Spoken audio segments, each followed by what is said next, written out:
我们的家已经住了10年，在和大自然亲密相处的这些日子里，我们不断地学习和寻找可持续生活的方法，挖掘现有资源的更多可能性，善用每份资源。通过自制减少不必要的消费，选择节能的环保替代品，减少资源浪费，善用可用，创造可能，让我们的家和大自然都越来越好。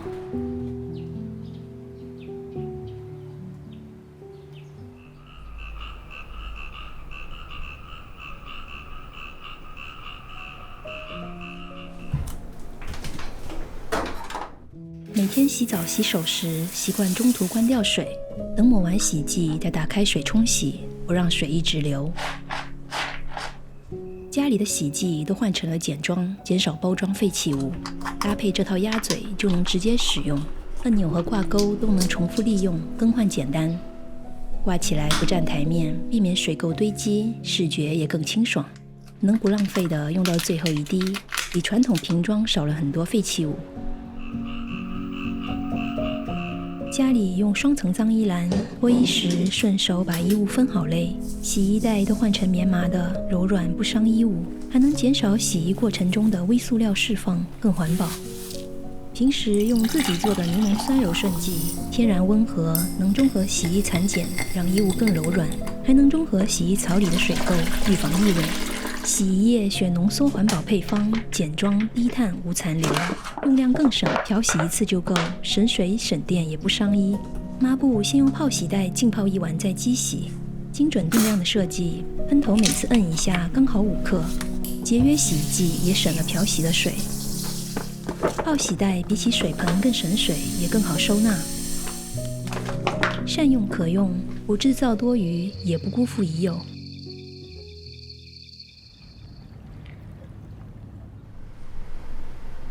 稻田开始翻土，1年1度的种米季又到了。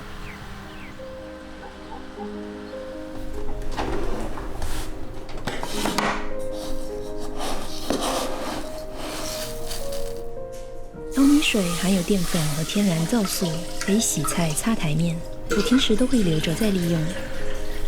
Y先生一早收集院里的落叶做堆肥，有了堆肥箱，不需要再买肥料和土，资源得以循环。做饭时的厨余也留着做堆肥，减少生垃圾。剪刀用可拆式不锈钢管，耐用好拆洗。定期剪锡纸恢复细口，也用摩擦让刀口恢复锋利。保养得当，一把剪刀可以陪伴很久。用淘米水洗蔬果，温和地带走尘土和农药残留。用过的水不浪费，拿来浇花，继续滋养植物。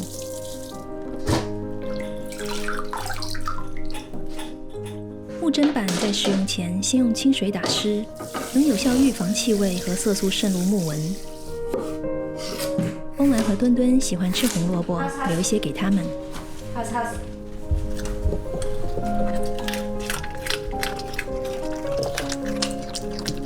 用冷水冲洗砧板，因为蛋白质遇热会凝固，污垢更难清除。定期用醋水喷洒在砧板表面，分解污垢和有机物，也能延长天然材质工具的使用寿命。清洗后自然风干，通过日常保养，让木砧板长久使用。我当风很舒服。用过的鸡蛋壳拿来洗烧焦的无涂层铁锅。天然的碳酸钙遇水成微碱性，温和研磨，去污不伤锅。蛋壳还能继续做堆肥。洗净后擦干水分，薄薄涂一层食用油。通过日常保养，让每一口锅都能长久使用。将淘米水装进喷壶，就是一瓶温和的天然清洁剂，含有淀粉、米糠微粒，能擦去灶台上的污渍与水痕，带走日常的轻有污。也能擦木餐桌。通过天然的方法让厨房保持干净，搭配鱼鳞布清洁镜子，擦完后不容易起污和留水痕，也能还原金属的自然光泽，让洗漱间也保持清爽。同样方法还可以擦窗户，善用可用便是对生活最温柔的回应。邻居自己做的丝瓜络，每年都会分给我一些。它的用处很多，我平时剪一半来用。穿上绳子挂在浴室当沐浴棉。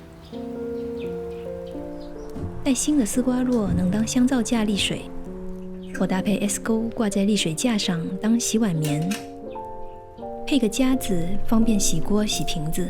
丝瓜络起泡好，天然安全，不伤餐具。很像糖果。今年外先生提议用丝瓜络做驱虫包。这些香料能有效驱赶蟑螂。丝瓜络不仅坚韧，透气性好，还能自然分解，是很好的天然容器。将香料塞满后，用麻绳扎紧，放进食品柜里，预防蟑螂。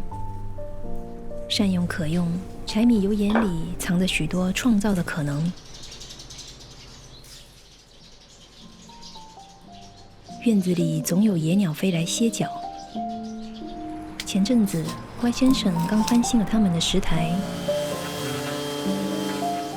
给屋顶刷上新绿，边缘也拓宽了，将来能多停几只鸟。缘起是5年前的一个夏天，我们在阳台捡到一只还不会飞的麻雀雏鸟，歪先生给它做了一个石台。后来，为了让它更好地回归野外，我们把石台移到了院子里。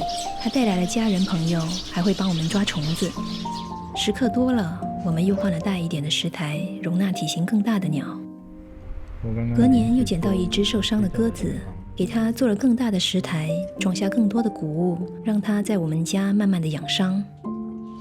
当初一念之间的善意，换来了日复一日的陪伴。